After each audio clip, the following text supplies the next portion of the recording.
All right, so let's look at some theorems with triangles. So in this lesson, we're going to look at the triangle inequality theorem, the angle side relationship theorem, and the exterior angles theorem. So we're going to briefly go over each one of these theorems, and then at the end of the video go into some more examples using these theorems. So the first theorem we're looking at is the triangle inequality theorem. And that simply states that the sum of the two smaller sides of a triangle must be larger than the measure of the third side. So our smaller sides here are side AB, so that's 5, and side AC, that is 11. If we add 5 plus 11, that should give us a sum or a number that is greater than that third side. So of course, 5 plus 11 is greater than 15 because 5 plus 11 is 16. So that is the triangle inequality theorem. You have to add the two smaller sides, and it has to be larger than that. The sum has to be larger than the third side. All right, so now let's take a look at the angle side relationship theorem. So that basically states that in any triangle, the largest interior angle, or the angle on the inside, is opposite the largest side. The smallest angle is opposite the smallest side. And the middle size interior angle is opposite the middle size side. So what we want to do, we want to order the angles from least to greatest. And so we can just look at the opposite sides. And so the smallest side up here is 17, which is side AB. The opposite angle would be angle C. So angle C would be our smallest side, or our smallest angle. All right, and then our middle size side, or the next smallest side, would be side AC, which is 20. So the angle opposite that side is angle B. And then the largest side is 24.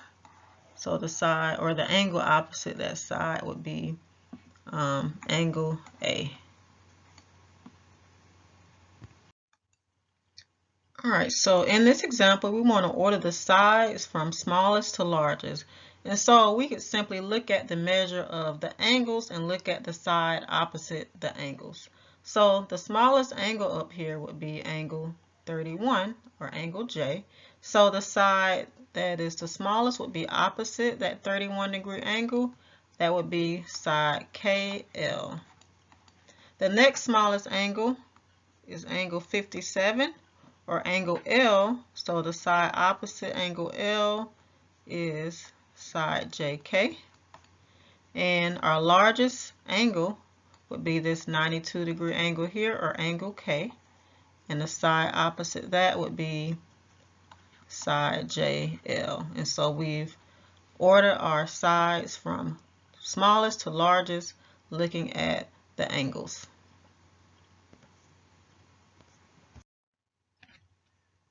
All right, so our last theorem we're going to discuss is the remote exterior angles theorem, or we can call it the exterior angles theorem. So an exterior angle is formed by extending any one side of a triangle. And so here my exterior angle is angle 1 because we have this extended line here, and it is on the outside of the triangle.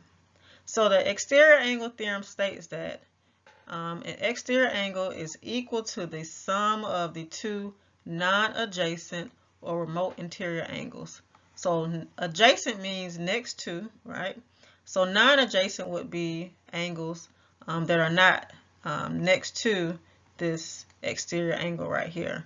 So basically that is stating that the measure of angle 2 plus the measure of angle 3 is equal to the measure of angle 1. So if you add the two interior angles, it should equal the sum of the exterior angle. So now let's look at this example. We want to find the measure of angle 1.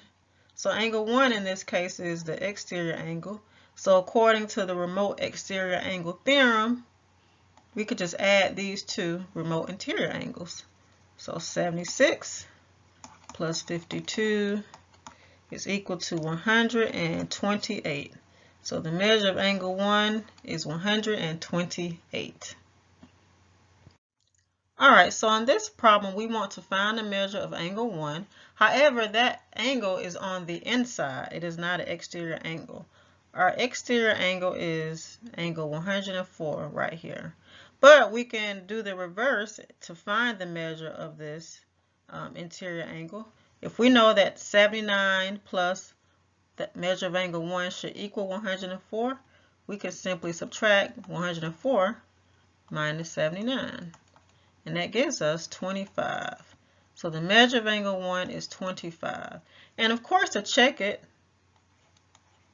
25 plus 79 should give us 104. So 25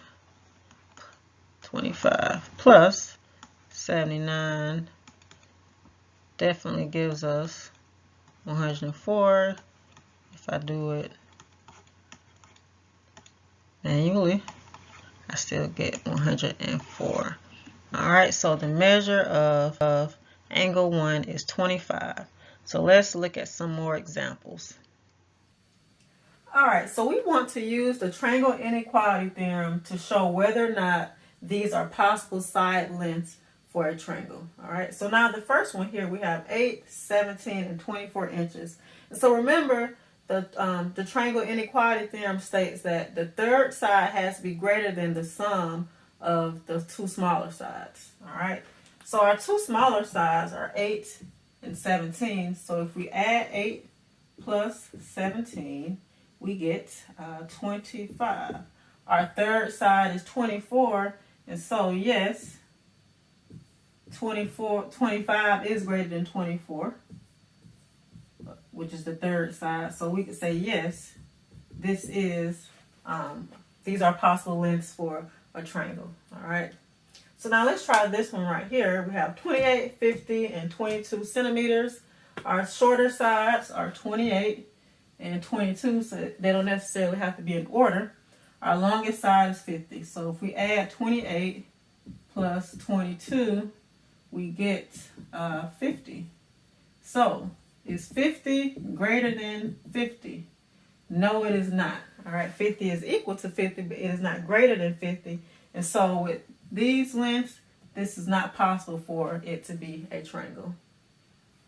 All right, and so now we want to find the range of possible side lengths of the third side of a triangle. And so what we want to do, we just want to set up an inequality, and we just want to add the numbers and subtract the two numbers to find a range for the third side. All right, so first we have 14 and 22. So when we add 14 and 22, we get 36. That is our sum. And we subtract 14 and 22. So 22 minus 14, that gives us 8. So basically, our range would be greater than 8, but less than 36. So the only thing you have to do is add the two numbers. That would be your highest number. And then subtract the two numbers, and that would be your lowest number. All right? Let's look at this one. All right, so we're going to subtract 24 and 7, and so that would give us, what's 24 minus 7? Oh, that would give us 17.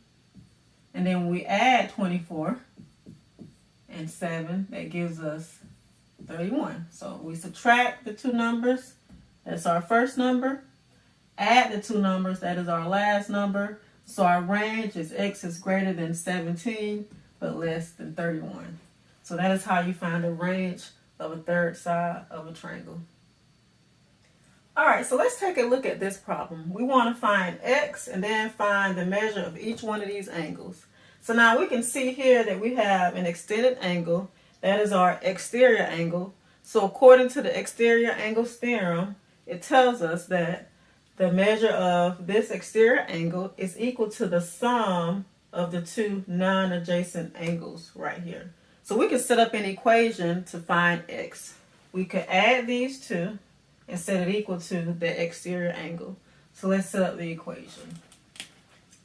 13x minus 11 plus 4x plus 1 is equal to 18x minus 15. So just using our algebra skills to solve this equation, 13x plus 4x, 17x, negative 11 plus 1, that is negative 10. Bring down that 18x minus 15, subtracting 17x.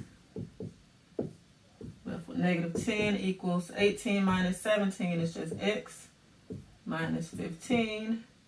I'm adding 15. All right, so negative 10 plus 15 is 5. So we found x. X is 5. So we've done the hard part. Now the only thing you have to do now is simply take x and plug it into each one of these angles here. All right, so let's do that. All right, so plugging x into our first angle here, angle CAB. CAB is 13x minus 11. Okay, 13 times 5 minus 11. 13 times 5 is 65 minus 11. So 54 is angle CAB. All right, ABC. ABC, so this angle here, 4x plus 1, so 4 times 5 plus 1, 20 plus 1 is 21. So the measure of this angle is 21, right here. All right, and then DCB. DCB is this exterior angle. So 18 times 5 minus 15, that would be 90 minus 15, that gives us 75. And our last one here, so this angle is 75, is angle ACB. ACB, so here. We can find it two ways. We can use the Angle Sum Theorem, so we can take 54 plus 21 and add it and subtract it from 180 to get the third angle in that triangle. Or we can look at these two angles here as a linear pair and subtract 75 from 180. So either way, you're going to get the same answer. I'm going to use the linear pair. So this exterior angle here is 75. So I would just subtract that from 180. So 180 minus 75 gives me 105 for this angle here. And so when we add all of these together, we should get 180. So just to do some double checking with our work. And so if we add 105, 54, and 21, we should get 180. So let's just use the calculator here. 54 plus 105 plus 21. That gives us 180. And so we found x and we found the measure of each one of these angles.